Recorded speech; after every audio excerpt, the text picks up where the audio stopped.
Abdullah ibn Mas'ud radiallahu anhu, he said that Rasulullah sallallahu alaihi wasallam came to his companions and he said, be modest with Allah. Be modest, as is his right. So we said, Ya Rasulullah, surely we all have modesty. Walhamdulillah.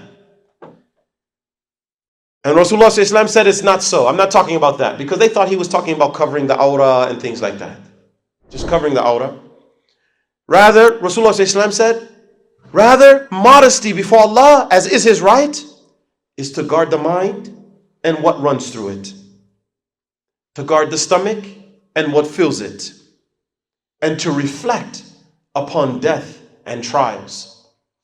Whoever desires the hereafter, let him abandon the embellishments of worldly life. And whoever can do that has been modest with Allah, as is his right. It's a whole nother level. Right? It's a whole nother level. Like what's in our mind? Like what's occupying our thoughts? Ma fi balik. What's occupying your mind? And Rasulullah Islam is saying, be modest with Allah. Have adab with Allah. Have adab. You know, istihya is like to be ashamed in front of Allah. And they thought he was talking about the awrah. You know, no, Ya Rasulullah, we cover up. He said, I'm not talking about that. I'm saying guard even what goes into your mind. When you watch television, you're in a passive state. You're not on guard, right? It's not like you're not active like when you're reading. When you're reading, you're in an active state. Right? You're actively seeking knowledge. You're actively searching it out. But when you're sitting just watching television, taking in TV, you're in a passive state and you're ready to receive whatever message is coming to you. You're ready to receive it. And this is how, remember that the eyes and the ears and the tongue and the stomach, these are all gateways to the heart. They're gateways. So everything you look at, everything you listen to, everything you say, it makes its impact on the heart. There's a spiritual effect on the spiritual heart. All of our actions.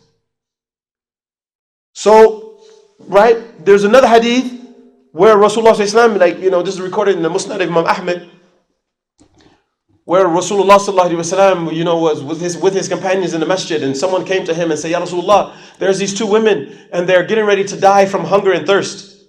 They need to break their fast. Rasulullah sallallahu alaihi wasallam gave them permission. But then the person came back and said, they're still on the verge of death. And Rasulullah sallallahu alaihi wasallam, he said, tell them to come here and bring a bowl. And the women were brought before him. And he told them to vomit in the bowl. And they began to vomit pus and blood and meat. Even though they had not eaten any meat or blood or pus. And so Rasulullah sallallahu alaihi wasallam began to explain. He said, these two, they began their fast lawfully. But then they broke their fast by doing what Allah made unlawful for them. One of them sat with the other and they began to eat the flesh of others. Ghiba, backbiting. You see, in our time, many times we can't see the spiritual effect immediately. So that was like a mu'jiza. That was a miracle that Rasulullah sallallahu alaihi wasallam showed his companions. The spiritual effect of what the tongue does. We may never experience that. But here's Rasulullah sallallahu alaihi wasallam, he's showing his companions. You do something and you give it no weight. And in actuality, it's very, very heavy. Where? On your spiritual self. So this is what the ulama are talking about. The highest level is to abstain from low aspirations.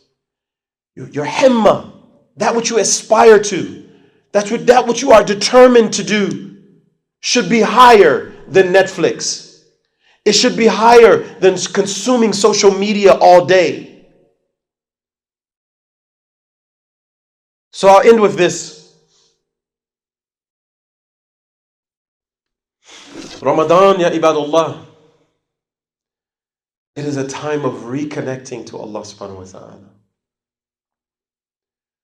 We live in America, man. We live in America. This is the most productive society on the planet. Purposely so. But as Allah subhanahu wa ta'ala says in Surah Al-Rum, right? In Surah Al-Rum, which means the Romans, and today we are the new Romans. In Surah Al-Rum, Allah subhanahu wa ta'ala says, يَعْلَمُونَ ظَاهِرٌ مِّنَ الْحَيَاةِ الدُّنْيَا وَعَنِ الْآخِرَةِ هُمْ غَافِلُونَ. They know the outward of this life. Like they've got that down pat. They know it well. All of this you just look at how many apps we have to communicate. You got WhatsApp, you got Slack, you have Messenger, you have this, you have that, you have this, you have this, and it consumes our time. It was done to make people more productive, but what it does is it destroys our spiritual selves because our hearts are occupied all the time with this stuff. So when we come into Ramadan, you have to be aware of what occupied your time the other 11 months.